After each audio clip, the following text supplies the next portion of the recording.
So we talked previously about promotion and promotional mix and using that different variety of things to try and get to your target customer. And again, that's the main thing. We're trying to get to that target audience. So on three, we talk about understand the use of an advertisement's components to communicate with target audiences. So the main thing we're going to look at here is talking about print advertisements. That's one of the main things that we use as far as advertising. So it has four components. The first one being the headline, and that's the part that's the attention grabbing part. That's the copy at the top of the ad, the part that grabs you. Many experts consider headline the most important part of the advertisement because that's really what's going to bring people in. They're going to read that part first and see if they want to continue with the article or not. So attract readers' attention, used for selecting an audience, provide a benefit to the reader, and lead to the illustration and copy. So again, that's what we're really looking for is trying to get them to see it, to select an audience. That's the benefit to the reader, so they can know what it's about, and it kind of leads into what the rest of it's about. All right, so we'll go ahead and put these on new line since they're all their own bit. The next part we talk about is what we call the copy, and that's the wording in the ad.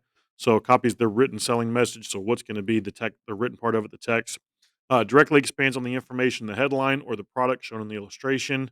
This is usually simple and very direct, can vary from a few words to several paragraphs, depending on what your advertisement looks like and how big it is. And fonts becoming recognizable and connected to a brand. One of the main ones to look at and that you can think of is Coca Cola. They have a very specific font that they use for what they're putting out there. All right. Discuss how the copy should coordinate with the headline. So matching or complementary fonts, they need to be the same. They don't need to be like way, way, way, way different. And it should support the message of what's going to be in the headline. The illustration, that's any picture or drawing that's put into the ad. So primary function is to attract attention and to encourage a purchase of the advertised product. A lot of us see the image, and then we decide if we're going to continue with the ad or not. And for a lot of us, that's if we like. That's the first thing that we see, if we like it or not. The illustration should transmit a total message that would be hard to communicate just with words. And a lot of that is you're using the image to communicate what you can't with words. So don't use images that can overpower the product.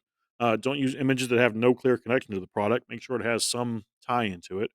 We want illustrations and images that set a mood that encourages the customer to act. We want them to buy, like smiling people using the product. All right. We don't want people that look like they're discouraged or having a hard time using it. We want people that are happy and enjoying their product. An easy to recognize logo, use of color and fonts helps the customer know the brand. That's like, Coca Cola has an easy to use font. People recognize it and know what it is. We talked about that a little bit before. The signature or the logo type. So that's your logo. So that's your symbol used to distinctly identify a business. So you need identification, clearly shows the company name and or logo.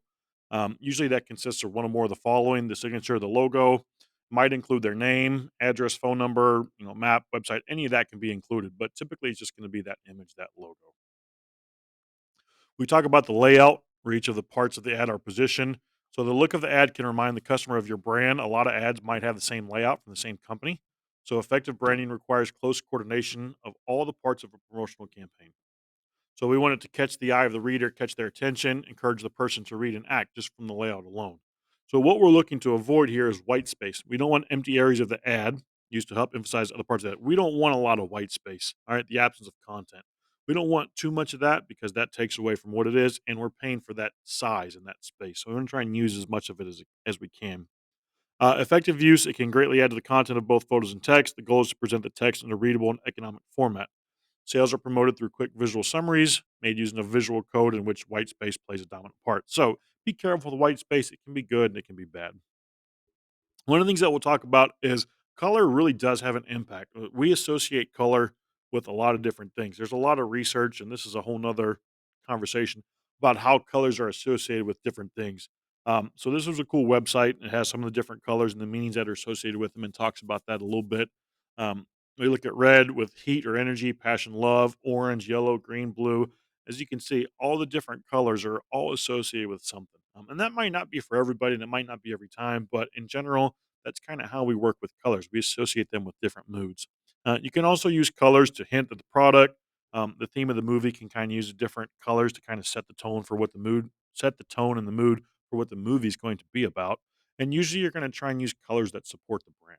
All right. So all in all, we talked about our different aspects of advertising and how colors are very, very important and very strong when it comes to advertising.